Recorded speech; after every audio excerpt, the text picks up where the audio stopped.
ಪರಪ್ಪನ ಅಗ್ರಹಾರ ಜೈಲಲ್ಲೇನೋ ಈ ತರ ವಿಲಾಸಿ ಜೀವನ ನಡೆಸ್ತಾ ಇದ್ರು ಅನ್ನೋ ಕಾರಣಕ್ಕೆ ಕೋರ್ಟ್ ಅವರನ್ನ ಈಗ ಬಳ್ಳಾರಿ ಜೈಲಿಗೆ ಕಳಿಸಿದ್ದಾರೆ. ಬಟ್ ಬಳ್ಳಾರಿ ಜೈಲಲ್ಲೂ ಹಾಗೆ ಆಗಿಬಿಟ್ರೆ ಅದಕ್ಕೋಸ್ಕರ ಈಗ ಜೈಲ್ ಅಧಿಕಾರಿಗಳು ಎಚ್ಚರಿಕೆಯ ಹೆಜ್ಜೆಯನ್ನ ಇಡ್ತಾ ಇದ್ದಾರೆ.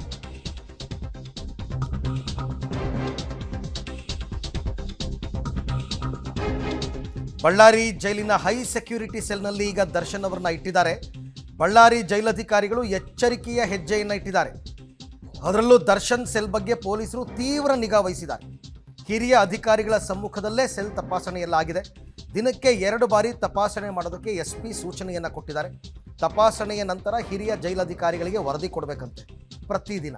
ಅಂದರೆ ದರ್ಶನ್ ಸೆಲ್ ಯಾರು ಬರ್ತಾರಾ, ಹೋಗ್ತಾರಾ, ಏನು ಮಾಡ್ತಾ ಇದ್ದಾರೆ ದರ್ಶನ್ನು, ಇದೆಲ್ಲವನ್ನು ನೋಡೋದಕ್ಕೆ ಪ್ರತಿನಿತ್ಯ 2 ಬಾರಿ ತಪಾಸಣೆ ಮಾಡಬೇಕಂತೆ ಅವರ ಸೆಲ್ಲನ್ನು.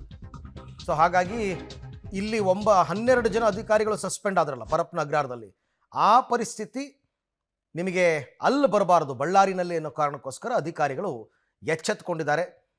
ಸೊ ಹಾಗಾಗಿ SP ಕೂಡ ವಿಸಿಟ್ ಮಾಡಿ ಎಲ್ಲ ಪರಿಶೀಲನೆ ಮಾಡಿದ್ದಾರೆ. ಒಟ್ಟಾರೆ ದರ್ಶನ್ಗೆ ಯಾವ ವೈಭೋಗಗಳು ಸಿಗಬಾರದು, ಯಾವ ಸವಲತ್ತುಗಳು ಸಿಗಬಾರದು. ಓರ್ವ ಸಾಮಾನ್ಯ ಖೈದಿಯಂತೆ ದರ್ಶನನ್ನು ಇರಿಸಬೇಕು.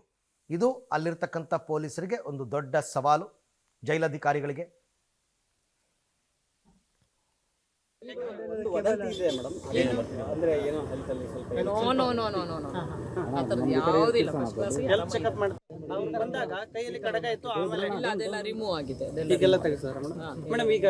ಈಗಲ್ಲ ಸರ್ಚ್ ಟೈಮಲ್ಲಿ ಹೌದು, ಜೈಲ್ ರೂಲ್ಸ್ ಫಾಲೋ ಮಾಡ್ಲೇಬೇಕಲ್ಲ, ಮಾಡ್ತಾರೆ ಆಯ್ತಲ್ಲ. ಎಲ್ರಿಗೂ ಏನ್ ನಾರ್ಮಲ್ ಫುಡ್ ಇದೆ ಅದೇ ಹೋಗಿರುತ್ತೆ, ತಗೊಂಡಿರ್ತಾರೆ. ಮಾಮೂಲಿ ಎಲ್ಲಾ ಅಕ್ಯೂಸ್ಡ್ಗೂ ಎಲ್ಲಾ ಪ್ರಿಸನರ್ಸ್ಗೂ ಹೆಂಗಿರುತ್ತಂದ್ರೆ ಭೇಟಿ ಮಾಡಲಿಕ್ಕೆ ವಾರಕ್ಕೊಂದು ದಿವಸ ಅವಕಾಶ ಇರುತ್ತದೆ. ಅವರು ಡೀಟೇಲ್ಸು ಇಲ್ಲಿ ಜೈಲ್ ಇವರಿಗೆ ಅಧಿಕಾರಿಗಳಿಗೆ ಕೊಡ್ತಾರೆ. ಅಂದರೆ ಅವ್ರದ್ದು ಆಧಾರ್ ಕಾರ್ಡು ಆ ಥರ ಡೀಟೇಲ್ಸ್ ಕೊಡ್ತಾರೆ.